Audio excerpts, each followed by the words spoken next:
Today, Lily is going to fix this Mazda Miata that has a crank no start. Miata?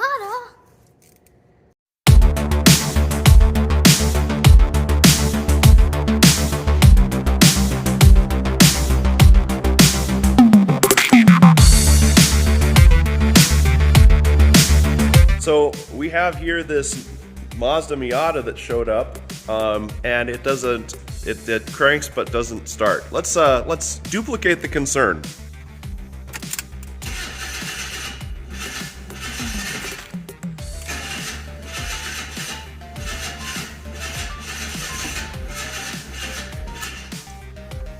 So clearly the car is acting like it wants to start. We're gonna try and get it started a few more times, and if it starts and runs, then we'll go from there. Lily, what do you think is wrong? I have no idea. DJ, what are we thinking? Piston return springs. Kidding. No, mechanical timing is the first thing to check here because it sounds like it wants to fire, but it just sounds like either the timing is too advanced, because that could cause it, or it's too retarded. I concur. You concur? I'm retarded. That was it. Alright, go for it.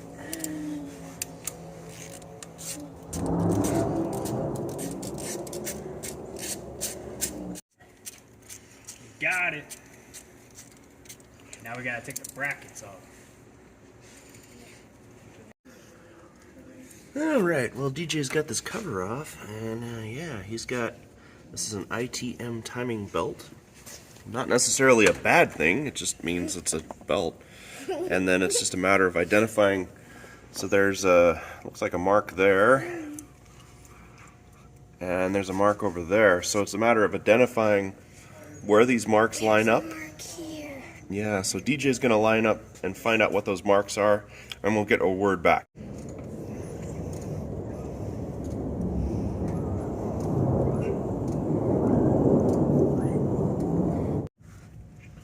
Some looseness, but they don't look like they slipped. I mean, maybe.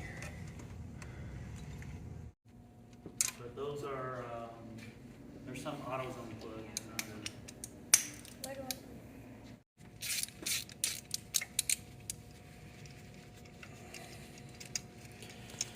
Alright, fish it out.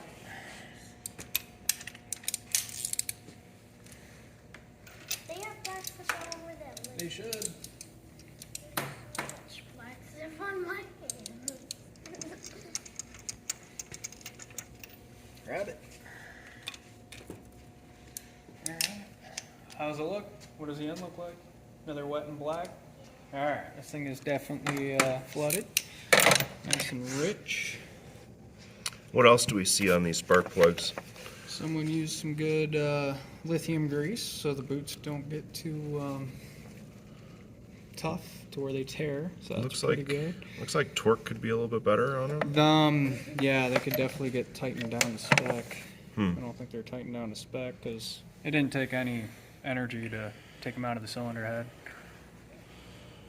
So DJ's gonna go check a distributor ignition timing, and I think the next step also is gonna be to clean up these spark plugs, use a torch, clean them up, get the fouling off of them, go from there.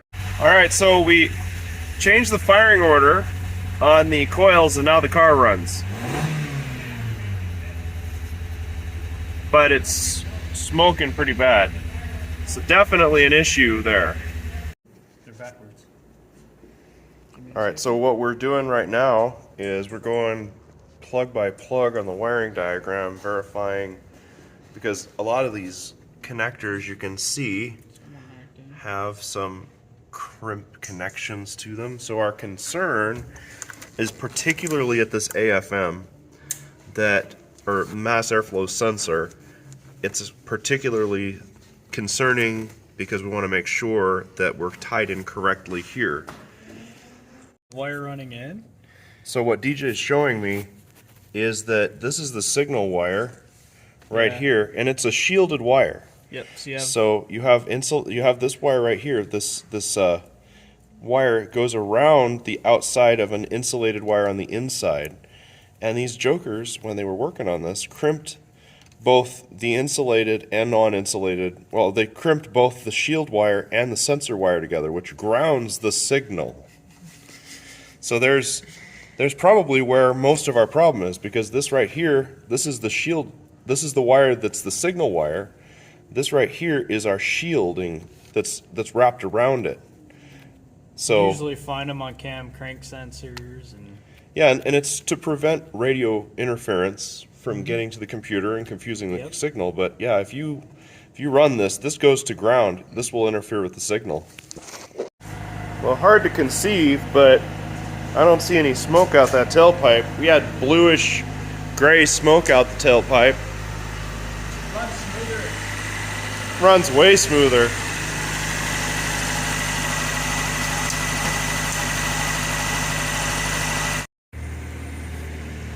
All right.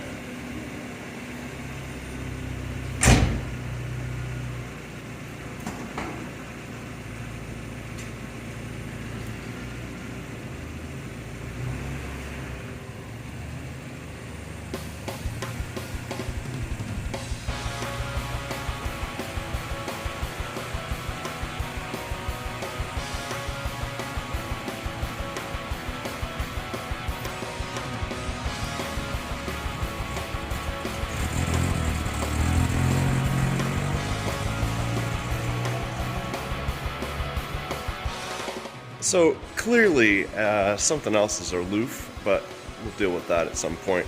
Anyway, we got that thing running. We'll deal with the rest of it